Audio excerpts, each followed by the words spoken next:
The Kookaburra and the Fairy's Adventure by Amanda Lucky. Ben and Jane woke up bright and early one morning.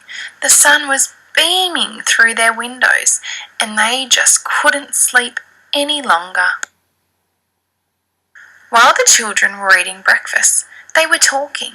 They both asked each other if they had heard the strange noise through the night. It woke them both up. They had no idea what it was, and they planned to go and investigate and find out what the sound was and where it was coming from. After they finished their breakfast, they put on their hats, their shoes, and grabbed their walking bags and decided to go out and walk through the bush track in their backyard. As they entered the bush track, they noticed it was a little different since the last time they had been on an adventure. The dirt wasn't so cracked. The grass was a little greener. The trees were filled with beautiful green leaves. They were looking high and low. Jane noticed a beautiful big tree out of the corner of her eye. She followed the big tree and the trunk all the way to the top. She could see the bright blue sky, and then she saw it. The beautiful kookaburra sitting tall in a stretched out branch. The leaves were rustling, and she took a moment to stare at the beautiful bird.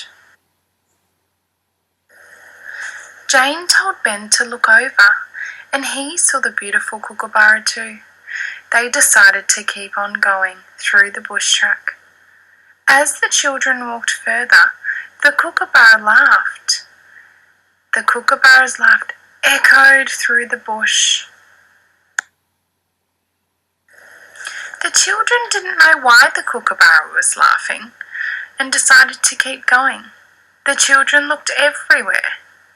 The children looked up, and one of the kookaburra's feathers was floating down towards them. Ben stretched his arm up to reach it, but the breeze blew it out of his reach. Jane ran after it, this way and that way. The feather was always just out of her reach, and that's when they heard it.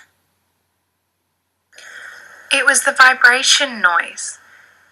It was the fairies whispering to the breeze to gently blow the feather towards the children. And just at that moment, Ben reached up. He touched the feather, and he jumped again, and he grabbed the feather in his palm. The children had always wanted to collect a kookaburra feather, but they could never ever find one. And finally they had. They knew they had to go and find the fairy to thank her. Ben and Jane thought about all the things fairies do. They skip through blooms bursting with colour. They hum and buzz with the groups of bees, busy collecting their nectar or taking it back to the hives. The shimmer and the sparkle from the fairies' wings lights up the dark night skies. And in all their looking, Ben and Jane still couldn't find a fairy. Ben and Jane sat slumped next to a hollowed out tree trunk. They were thinking and talking and trying to find a way that they could find the fairy. And that's when Ben thought, if we can't find a fairy, we'll have to make the fairy come to us. We must build a fairy house, a tiny house made with twigs and a little red door to enter. We could make the walls from blossoms and the floor from cotton wool. We could arrange an array of pebbles to lead to that tiny red door. That will be it. That's how we will find our fairy.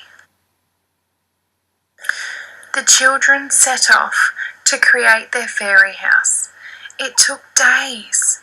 They collected twigs, nutshells, seed pods, rocks, dirt, flowers, blossoms, cotton wool, everything that they needed to make their fairy house. Finally, it was complete, and they took it back to the bottom of their property and they placed it high in their cubby house tree. Days and days passed, but still no fairies. Until one night, Ben and Jane were asleep. They were woken up to the same noise, the vibrations. They ran to each other and they looked out the window.